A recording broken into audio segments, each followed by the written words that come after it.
السلام علیکم ناظرین، آپ دیکھ رہے ہیں پیغام اولیاء چینل۔ لاکھوں کروڑوں درود و سلام حضور پاک صلی اللہ تعالی علیہ وآلہ وسلم پر اور ان کی آل پاک پر۔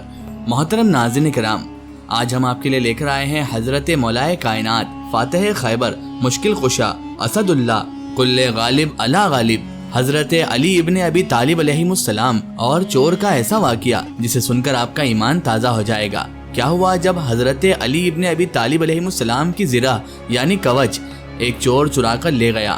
اس کے بعد مولائے کائنات امام علی ابن ابی طالب علیہ السلام نے اس کے ساتھ کیا کیا، یہ ساری معلومات حاصل ہوگی آپ کو اس واقعے میں، اس ویڈیو میں۔ تو میری آپ سے مؤدبانہ گزارش ہے کہ اس واقعے کو مکمل طریقے سے سمجھنے کے لیے اس ویڈیو کو اینڈ تک ضرور دیکھیں، اور اگر ابھی تک آپ نے ہمارے چینل کو سبسکرائب نہیں کیا ہے تو اسے بھی سبسکرائب کر دیجئے اور پاس میں دیے گئے بیل آئیکن پر بھی کلک کر دیجئے تاکہ ہمارے ویڈیو کی نوٹیفیکیشن آپ سب تک پہنچتی رہے۔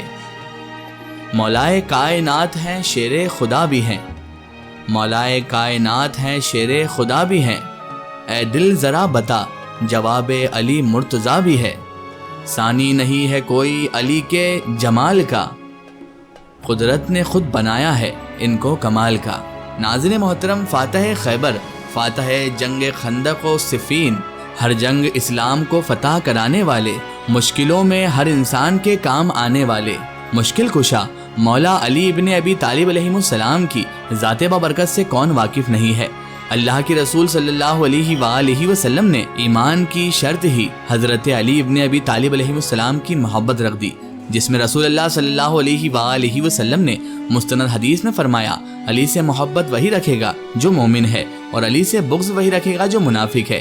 ناظرین محترم، یہ شان سوائے مولائے کائنات کی ذات کے علاوہ کسی کو بھی نہ ملی کہ کسی کی محبت یا ان کا بغض ایمان کی دلیل ثابت ہو جائے۔ یہ شان صرف اور صرف تنہا حضرت علی ابن ابی طالب علیہ السلام کو ہی اللہ کے رسول نے عطا فرمائی۔ ناظرین محترم، حضرت علی ابن ابی طالب علیہ السلام کی شان میں اتنی احادیث مبارکہ اور اتنی فضیلتیں موجود ہیں جو شاید کسی اور کے لیے نہیں ہیں۔ رسول اللہ صلی اللہ علیہ وآلہ وسلم نے جتنی شان اور حدیث حضرت علی ابن ابی طالب علیہ السلام کے بارے میں ارشاد فرمائی اتنی کسی اور کے بارے میں نہیں ہے۔ ناظرین محترم، یہ حدیث کیا کم کافی ہے کہ حضرت محمد مصطفیٰ صلی اللہ علیہ وآلہ وسلم نے فرمایا، من کنت مولا فہذا علی مولا، جس کا میں مولا ہوں اس کا علی مولا، انا مدینۃ العلم و علی بابہا۔ سرکار دو عالم صلی اللہ علیہ وآلہ وسلم ارشاد فرماتے ہیں کہ میں اگر علم کا شہر ہوں تو علی اس کا دروازہ ہے۔ اور ناظرین محترم، یہ حدیث یہیں تک ہے۔ کچھ لوگوں نے توڑ مروڑ کر اس کے آگے جوڑنے کی کوشش کی، لیکن وہ حدیث صحیح نہیں ہے۔ صحیح احادیث رسول اللہ کی بس یہیں تک ہے کہ میں علم کا شہر ہوں اور علی اس کا دروازہ ہے۔ بہرحال ناظرین محترم، آج کا ہمارا واقعہ حضرت مولائے کائنات امام علی ابن ابی طالب علیہ السلام اور ایک چور کا ہے۔ بیان کیا جاتا ہے ناظرین محترم، جو کہ مغنی الواعظین کتاب میں تحریر ہے، کہ ایک مرتبہ حضرت مولائے کائنات فاتح خیبر، مشکل کشا حضرت علی ابن ابی طالب علیہ السلام کی زرہ یعنی ان کا کوچ چوری ہو جاتا ہے۔ ایک یہودی جو کہ آپ حضرت علی ابن ابی طالب علیہ السلام کا کوچ چرا کر لے گیا تھا، یعنی کہ یہی چور تھا جس نے حضرت علی کا کوچ چرا لیا تھا۔ جب تفتیش کی جاتی ہے تو اس یہودی شخص کے پاس سے حضرت علی ابن ابی طالب علیہ السلام کا کوچ یعنی زرہ برآمد ہو جاتی ہے۔ تو مولائے کائنات مولا علی علیہ السلام اس یہودی شخص سے فرماتے ہیں، اے شخص، یہ تو میری زرہ یعنی میرا کوچ ہے۔ تو یہودی شخص جھوٹ بولتا ہے اور کہتا ہے، اگر آپ کی ہے تو دعویٰ کر دیجئے اور کوئی گواہ پیش کر دیجئے۔ چنانچہ حضرت علی ابن ابی طالب علیہ السلام نے قاضی کے دربار میں، قاضی کی عدالت میں دعویٰ کر دیا۔ حضرت علی ابن ابی طالب علیہ السلام اور وہ یہودی یعنی مدعی اور مدعا دونوں ہی وہاں پر عدالت میں پیش ہوئے۔ حضرت علی جو ہیں وہ انہوں نے دعویٰ کیا تھا اور یہودی شخص بھی وہاں پر پہنچ گیا تھا۔ اس صورت میں دونوں ہی شخص عدالت میں پیش کر دیے گئے۔ قاضی نے بغیر کسی رعایت کے دونوں کے بیان لیے اور حضرت علی ابن ابی طالب علیہ السلام سے گواہ طلب کیا۔ حضرت مولائے کائنات امام علی ابن ابی طالب علیہ السلام نے اپنے صاحبزادے امام حسن مجتبیٰ علیہ السلام اور اپنے غلام حضرت قمبر کو گواہی کے لیے پیش کیا۔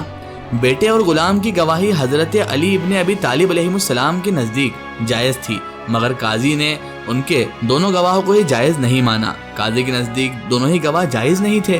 اس مسئلے پر امیر المومنین حضرت علی ابن ابی طالب علیہ السلام اور قاضی صاحب کے بیچ اختلاف تھا۔ اس لیے قاضی صاحب نے اپنے فتوے پر عمل کر کے حضرت علی ابن ابی طالب علیہ السلام کا ہی دعویٰ خارج کر دیا۔ عدالت سے باہر نکلنے پر وہ یہودی شخص حضرت مولا کائنات امام علی ابن ابی طالب علیہ السلام کے چہرے کو بغور دیکھنے لگا تو اسے کوئی رنج و ملال نظر نہ آیا۔ وہ دل ہی دل میں سوچنے لگا کہ میں نے ان کی زرہ یعنی کبج چرا لیا اور اس کے بعد قاضی نے میرے حق میں فیصلہ سنا دیا جبکہ میں نے جھوٹ بولا تھا، پھر بھی ان کے چہرے پر کوئی رنج و ملال کوئی غم وغیرہ نظر ہی نہیں آتا۔ تو وہ یہودی دل ہی دل میں سوچنے لگا اور حضرت علی ابن ابی طالب علیہ السلام جو کہ خلیفہ وقت بھی تھے، مولا کائنات بھی تھے اور اسد اللہ یعنی اللہ کے شیر ہونے کے باوجود اپنا دعویٰ خارج ہوتے ہوئے اس پر صبر کر لیا، کیونکہ یہ آل رسول ہیں، یہ صبر و شکر کے پیکر ہیں۔ آپ حضرت علی نے کوئی بھی غصہ نہیں کیا اور نہ ہی آپ اس پر ناراض ہوئے۔ یہودی اب دل دل میں سوچنے لگا کہ آخر کس چیز نے انہیں اس بات سے روکا ہے۔ اس سوال کا جواب یہودی کے دل ہی نے دیا کہ اسلام نے، اور وہ حضرت علی ابن ابی طالب علیہ السلام کے پاس گیا اور جب ان سے پوچھا تو انہوں نے بھی یہی فرمایا کہ اسلام کے تقاضے کی خاطر میں نے وہ زرہ تمہیں دے دی۔ اللہ اکبر۔ ناظرین محترم، یہودی کو جیسے یہ جواب مل گیا اور اس کے دل نے بھی گواہی دے دی تو وہ فوراً ہی حضرت علی ابن ابی طالب علیہ السلام کے قدموں میں گر گیا اور عرض کرنے لگا، یا علی ابن ابی طالب علیہ السلام، میں نے آپ کی زرہ لی اور آپ نے میرا دل لے لیا۔ یا علی، اب میں کلمہ پڑھ کر آپ کے ہاتھوں پر ہی مسلمان ہونا چاہتا ہوں۔ اور ناظرین محترم، اس کے بعد وہ شخص مولا کائنات امام علی ابن ابی طالب علیہ السلام کے اخلاق اور انصاف پسندی دیکھ کر اور ان کی سخاوت دیکھ کر ان کے دست حق پرست پر مسلمان ہو گیا۔ ناظرین محترم، یہی انصاف ہے اور یہی اسلام کے عدل و انصاف کا حکم ہے۔ ناظرین محترم، اسلام نے ہمیشہ عدل و انصاف کا حکم دیا ہے اور ہمارے بزرگوں نے ہر حال میں عدل و انصاف کا ساتھ دیا ہے۔ اسلام کی نظر میں قانون چھوٹے بڑے، رائی رعایا اور امیر غریب سب کے لیے برابر ہے۔ ہمارے بزرگوں نے عدل و انصاف لوگوں کے درمیان پیدا کر کے اللہ تبارک و تعالیٰ کے احکامات لوگوں کو بتا کے اور محبت اور اخلاق سے اس اسلام کو دنیا کے کونے کونے میں پہنچایا ہے۔ ناظرین محترم، اسلام نام ہی محبت اور امن کا ہے، لیکن کچھ نام نہاد مسلمانوں نے ہی ہمارے اسلام کو بدنام کیا ہے اور ان کے ساتھ ساتھ کچھ ایسے غیر لوگ بھی تھے جو اور مل گئے جنہوں نے اسلام کو بدنام کرنے کی کوشش کی، لیکن اسلام کبھی بدنام نہیں ہو سکتا کیونکہ اسلام ایک سچا مذہب ہے اور اللہ تبارک و تعالیٰ کا دین ہے۔ ناظرین محترم، اللہ تبارک و تعالیٰ نے اسلام کو وہ روزیت بخشی ہے کہ آج دنیا میں اسلام کے ماننے والے بے شمار کثیر تعداد میں موجود ہیں اور انشاءاللہ تبارک و تعالیٰ اسلام کے ماننے والے تا قیامت تک رہیں گے۔ ناظرین محترم، یہ واقعہ لیا گیا ہے، اس کتاب کا نام ہے مغنی الواعظین کتاب اور سچی حکایت کتاب، پیج نمبر 202 سے 203۔ اللہ تبارک و تعالیٰ سے دعا ہے کہ اللہ تعالیٰ فاتح خیبر مشکل کشا حضرت علی ابن ابی طالب علیہ السلام کے صدقے میں ہمیں بھی نیک راہ پر چلنے کی توفیق عطا فرمائے اور ہمیں ہر برے کام ہر برے اعمال سے بچائے رکھے اور صراط المستقیم کے راستے پر چلنے کی توفیق عطا فرمائے، آمین ثم آمین۔ ناظرین، آپ کو یہ ویڈیو کیسی لگی کمنٹ سیکشن میں ضرور بتائیں اور ہمارے چینل کو سبسکرائب کرنا نہ بھولیں۔ اس ویڈیو کو زیادہ سے زیادہ شیئر کریں اور اسے تمام تر انسانوں تک ضرور پہنچائیں۔ پھر حاضر ہوتے ہیں آپ کے لیے نئی اور بہترین ویڈیو کے ساتھ، تب تک کے لیے خدا حافظ، السلام علیکم۔